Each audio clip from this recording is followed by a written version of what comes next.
2:14 a.m. in a warehouse on the south side of Compton. Now you know how you got here. The man with the teardrop tattoo is Big Dre's number 2, a man named Cortez, who you have eaten dinner with, driven with, laughed with over 11 months, and who is now holding your badge photo on a phone screen and asking for your real name with the patience of someone who has already made a decision and is only going through the form of asking. Your wrists are zip-tied, your backup piece is in the car, your phone is somewhere near the door, the laundromat is 8 miles away, Aunt Cheryl cannot be reached. You look at the photo, you look at Cortez, you make the only calculation available. Make them uncertain. You laugh, not the nervous laugh, the other kind, the Darius Cole kind. You say, "Man, where'd you get that? Anybody can throw a badge on a picture. Who told you this?" Because whoever told you this is setting you up. Think about it. If I was the police, would I have been here for 11 months? Would I have moved that way? Would I have been there in Gardena? Cortez doesn't respond immediately. That pause is everything. You keep going. You name things only someone on the inside would know. You name the things that Darius Cole knows that a cop theoretically wouldn't. You are using every piece of this operation to save your life inside this operation. It is the most complete irony you will ever experience. You sit in that warehouse for 4 hours. At 6:17 a.m., the door opens. It's not Cortez, it's Big Dre. He looks at you for a long time, the same 3-second look from the barbershop, except it goes much longer than 3 seconds. Then he says something you weren't expecting. He says, "Cut him loose." You walk out into a parking lot at dawn. No escort, no car, no phone. You walk 4 blocks before your legs start shaking, and you sit on a curb between a liquor store and a tire shop. Put your face in your hands for the first time in 11 months. The takedown. The extraction happens that afternoon. Ramirez picks you up from a gas station. You spend 8 hours in a safe house in El Segundo, giving a recorded debrief. 3 weeks later, federal warrants are executed simultaneously across 17 locations, 41 arrests. Big Dre is taken outside the barbershop at 6:03 a.m., still with gray sweatshirt. He doesn't resist, doesn't say anything when they cuff him. He looks at the federal agent reading the warrant, and then he looks somewhere else, the way a man looks when he has always known this was one of the possible Morgans. Ghost is arrested in his apartment. 2 of the block lieutenants are caught at their day jobs. The storage facility in Gardena yields $2.3 million in cash and 68 kilos of product. Both politicians resign before charges are filed. The operation is classified as one of the most successful RICO takedowns in the history of Los Angeles field office. Your real name is never mentioned in any press release. You receive a commendation at a closed ceremony with 12 people present. Your daughter draws you a card and says, "My dad is a hero," in green crayon. You take it to the refrigerator. You look at it every morning. You are not sure you deserve it. What stays? 3 months after the operation ends, you're back in narcotics. Desk work while the department assesses your psychological status. Standard protocol for long-term undercover work. You sit across from a department therapist twice a week. She asks you what the hardest part was. You think about it for a real while before you answer. Not the warehouse, not Terrell, not the drives with product in the back seat. Those things are hard in ways that have clean names. The hardest part, you tell her, was the barbershop, the conversation about his son, about something that lasts, because in that moment you were not performing. You were just 2 fathers in a room talking about the thing all fathers talk about when the lights are low enough. She writes something down. You say, he's going to spend the rest of his life in federal prison. His son is going to graduate from USC and visit him there on holidays. And every time Big Dre sees him, he's going to know that the man who put him there was someone he trusted, someone he called loyal. She says, "And how does that make you feel?" You say, "Like I did my job." You don't say the other part, the part that wakes you up at 3 a.m., the part that Darius Cole understood about Marcus Deshaun Webb, the part that you, as a police officer, were never supposed to understand, the part that makes this job possible and unbearable in equal measure. Big Dre was not a good man. What he built caused death, caused addiction, consumed 18-year-olds like Dion who were already running out of options before they started. The case was right, the operation was right, and you will spend the rest of your life knowing that the man who gave you the best intelligence you ever gathered was the same man who looked at you in a warehouse at dawn and said, "Cut him loose." He let you go. He should not have. By every rational calculation in his world, he should not have. Maybe he knew. Maybe he didn't. Maybe there is a version of this where Marcus Deshaun Webb, OG, barbershop owner, father of a USC scholar, decided that killing a man who might be a cop was not something he could add to whatever accounting he keeps in the part of himself that is still just a man from Watts with a son he wanted to give something that lasted. You will never know. He won't tell you. You will never ask. What you do know is this: you went under as a cop and came out as something harder to name. Not corrupt, not converted, something quieter than either, something that understands and can't unknow and has to keep doing the job anyway. Because the cycle doesn't need you to understand it to continue. It only needs someone, always someone, who is 17 years old and out of options, standing on a corner and a structure that is very good at being exactly what they need. The barbershop on Hoover Street is closed now. There's a different operation 2 blocks north. The dice game still runs on Friday nights. The weight of small choices. At week 7, you get your first real job. Not surveillance, not standing around. Lil Spook introduces you to a lieutenant called Ghost. Not your code name, his street name, which he's had since he was 16, and which he finds deeply funny when you explain yours is also Ghost, except you can never say that out loud. Ghost needs someone to drive a package from one address to another. No questions.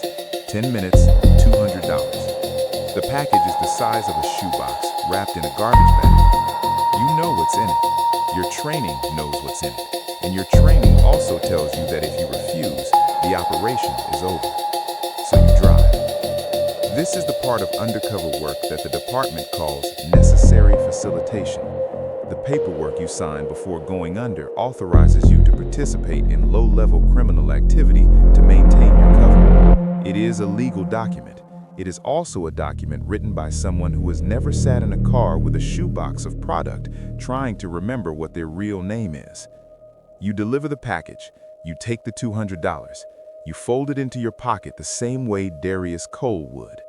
That night, at the laundromat, you tell Ramirez. He nods, writes it down. "These things happen," he says. "You're doing the job." He's right. You are doing the job. The job is the problem. Because the second time Ghost calls, it's easier. Not morally easier, practically easier. Your hands don't shake, your voice doesn't change. Darius Cole does this. Darius Cole has always done this. And the more completely Darius Cole exists, the further away you get from the man whose daughter calls him daddy. The barbershop. You meet Big Dre on a Saturday morning in month 3. The barbershop on Hoover smells like clove oil and old wood, and the specific quiet of a place where serious men have serious conversations. Big Dre is in the last chair, not getting his hair cut. The barber is just standing near him, because Big Dre is in the last chair, and the last chair belongs to Big Dre whether anyone is cutting hair or not. He is not what you expected. He's heavy-set, soft-spoken, wearing a plain gray sweatshirt, no jewelry except a watch. He's reading a newspaper, actual newsprint, folded into quarters the way men of a certain generation were taught to read newspapers on crowded buses. He looks at you for exactly 3 seconds, then he goes back to reading. Ghost does the introduction. "This is Darius. He's been solid." Big Dre says without looking up, "Inglewood?" You say, "Yes, sir." He nods. That's all. You leave. In the car, Ghost says, "He remembered your name. That means something. You say, what does it mean? Ghost says, it means he already checked on you. That night, you don't sleep. Not because you're afraid they found something, because you realize they ran you and came back satisfied. Your cover held against whatever Big Dre's people know how to check. Your fake past is more real than your real past to everyone in this world, and you are no longer sure if that should comfort you or terrify you. Month 6, recognition. By month 6, you're not Lil Spook's dice partner anymore. You're coordinating 2 of the trap houses on the north end of the territory. You know the supply schedule, the 2 wholesalers the organization uses, the system of cash distribution, the approximate monthly revenue, $420,000 across 6 blocks. You're sending Ramirez more actionable intelligence in 2 weeks than the department's entire gang unit gathered in the previous year. And Big Dre starts talking to you. Not about the operation, about life. His mother grew up in Watts. He has a son at USC on an academic scholarship. He says this without pride, just as a fact, the way you'd say, I drive a Camry. He reads history. He tells you once that the only honest books written about America are written by people who never believed the original story. You find yourself agreeing with him. That's the trap no one warns you about in training. Not the danger, the understanding. Because you can be briefed on the violence, you can memorize the case file. What you cannot be prepared for is sitting across from a human being 3 times a week, understanding exactly how he got here and having to continue pretending you're on his side. One night, Big Dre says, "You're loyal, Darius. That's rare." You say, "I just try to be straight." He says, "That's the same thing." You drive home and sit in the Camry for 22 minutes without getting out. The first break. Month 8. A man named Terrell goes missing from the organization. Terrell was a trap operator on the South End. You knew him well enough to nod at. He had a specific laugh, too loud for every joke, like he was practicing being happy.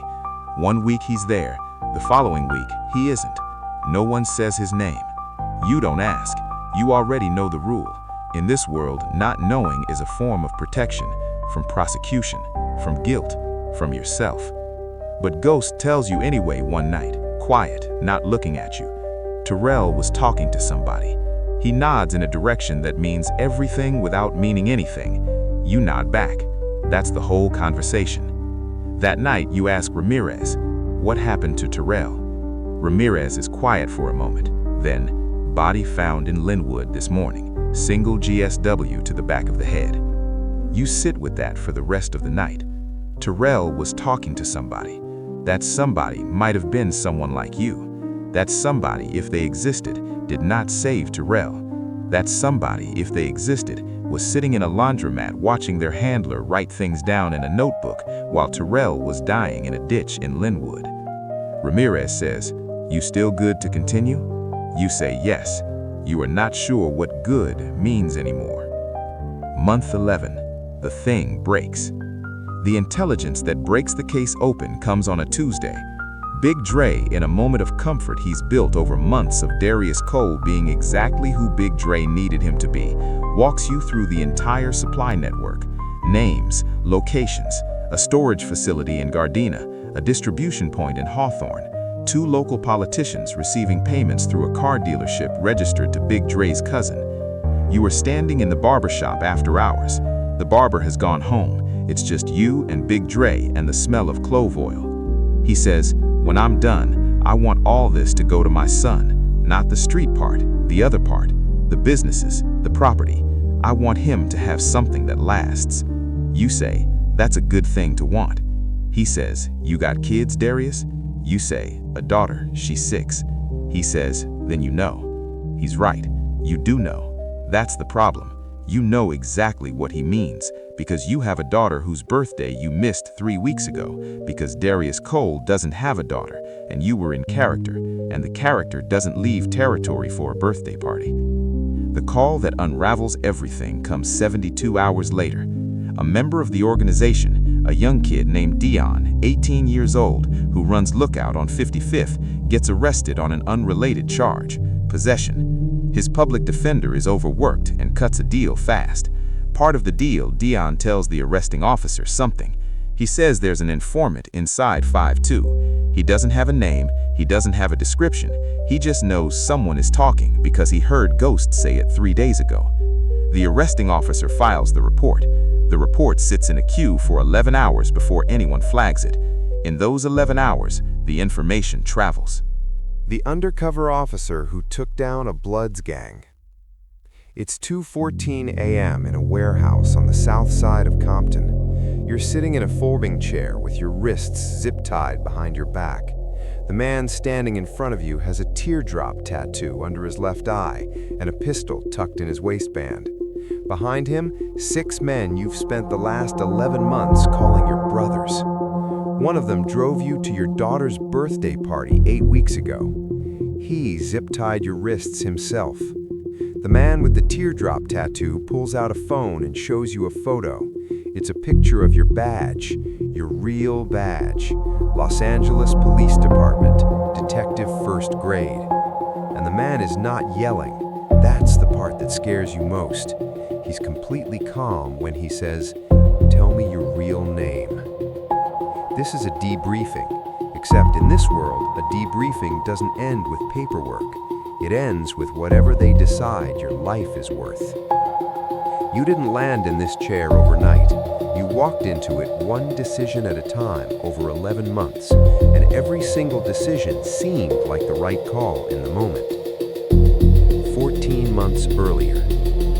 You're 31 years old, 7 years on the force, 3 in narcotics. You've made good busts, you've put people away, but you've also learned something that nobody tells you at the academy. Street-level arrests don't move the needle. You arrest the soldier, someone fills his spot in 48 hours. You arrest the lieutenant, a new lieutenant gets promoted by Friday. The organization doesn't feel it. The organization barely notices. Your supervisor, Lieutenant Carver, calls you into his office on a Thursday afternoon. He doesn't sit.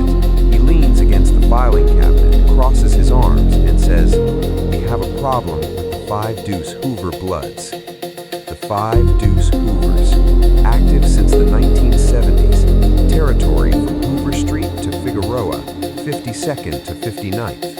Estimated 200 members across 3 generations, responsible for 11 homicides in the last 18 months, 4 of them teenagers. The department has been trying to build a RICO case for 2 years. Every informant they've placed either gets burned within 60 days or stops returning calls. Carver puts a folder on the desk. Inside, one name, Marcus Deshaun Webb, known as Big Dre. 44 years old, original gangster, founding member, runs the entire North operation from a barbershop on Hoover Street that does, by all appearances, nothing but cut hair. We need someone inside, close enough to Big Dre to document the money, the supply chain, the command structure. Carver pauses. Someone who can hold a cover for at least 12 months. You say yes before he finishes the sentence. You don't know yet what you're saying yes to. Building the ghost. Your cover identity takes 6 weeks to construct. You will be Darius Cole, born in Inglewood, raised by a grandmother who died when you were 15. Juvie record for assault at 16, sealed. Adult record, 1 conviction for receiving stolen property, 8 months in Chino, released in 2019. The conviction is real, inserted into actual California Department of Corrections databases by a task force coordinator who does this and only this for a living. They give you a studio apartment on West 54th Street, 1 block from the edge of 5 Deuce territory. Beat up 2009 Camry, a prepaid phone, $240 in your pocket. Your handler, Detective Ramirez, briefs you every Thursday at a coin laundromat on Avalon. You sit side by side at folding tables, pretending to sort laundry. You have 15 minutes. After 15 minutes, you leave separately and don't contact each other until the following Thursday unless it's a code red emergency. The code red protocol is 3 missed calls back to back from a number saved as Aunt Cheryl. You have never used it. You know what using it means. The operation ends immediately, and depending on how deep you are, you might not make it to the extraction point. The first rule they teach you in undercover training is this: your cover story is not something you tell, it's something you live. You don't explain Darius Cole, you become Darius Cole.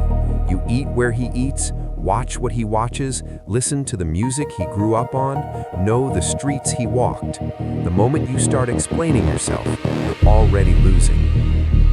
You move into the apartment on a Monday. By the following weekend, you're a regular at the corner store run by a man called Mr. Kwame, who charges you 40 cents too much for everything and gives you the neighborhood news for free. The entry point isn't Big Dre, it's never the top. The entry point is a 22-year-old named Little Spook who shoots dice behind the laundromat on Friday nights. The first test. You lose $40 to Little Spook on a Friday, intentionally. You lose with the right kind of grace, not happy about it, not a sore loser, just a man who plays and accepts the outcome. That's the performance, not the money. The money is the price of admission. By the third Friday, you're invited into the rotation, not because they trust you, because you keep showing up, you keep losing the right amount, and you never ask questions. In this world, questions are the thing that gets you looked at. By the fourth week, Little Spook asks where you're from. You tell him Inglewood, raised by a grandmother, she passed. He nods. He lost his mother at 13. That's it. That's the whole conversation. But in that exchange, something shifts. You're not a stranger anymore. You're a man with a loss, same as everyone else on that corner. The first real test comes on a Tuesday night. A car pulls up, a man gets out, looks directly at Little Spook and says one word: tax. Little Spook reaches into his pocket and hands a folded bill without making eye contact. The car leaves. You see it all. You say nothing. You don't look. You keep your eyes on the dice. Later, Little Spook looks at you. You didn't see nothing. You say, didn't see nothing. He gives you a cigarette. You don't smoke. You take it anyway. In undercover work, that cigarette is a promotion. Inside the structure. The 5 Deuce Hoovers are not what movies tell you a gang looks like. There are no secret handshakes in dark alleys. There's a barbershop that opens at 9 and closes at 6, a car wash on Figueroa that employs 14 people, a non-profit youth basketball program that gets a small city grant every year for operating in an underserved area. These are the visible parts. The invisible parts are what you're here to document. The structure works in concentric circles. The outermost ring are the youngins, teenagers running lookout, holding product for 30 minutes at a time so no single person carries long enough to catch a charge. Efficient, plausible deniability built into the system like a feature, not a flaw. Inside that ring, the trap operators. They manage the hand-to-hand, collect the money, report up. They make between $800 and $1,200 a week, in a neighborhood where the median household income is $31,000 a year. That is the math that makes recruitment effortless. Above them, the block lieutenants, 3 of them, each controlling a section of the territory. They never touch product, they solve problems. A lieutenant's job is to make sure the operation runs smooth and quiet. Noise is the enemy. Violence is expensive. A good lieutenant keeps both to a minimum. And at the center, Big Dre. You don't meet Big Dre for 2 months. That's intentional. No one rushes to the center. You earn the center.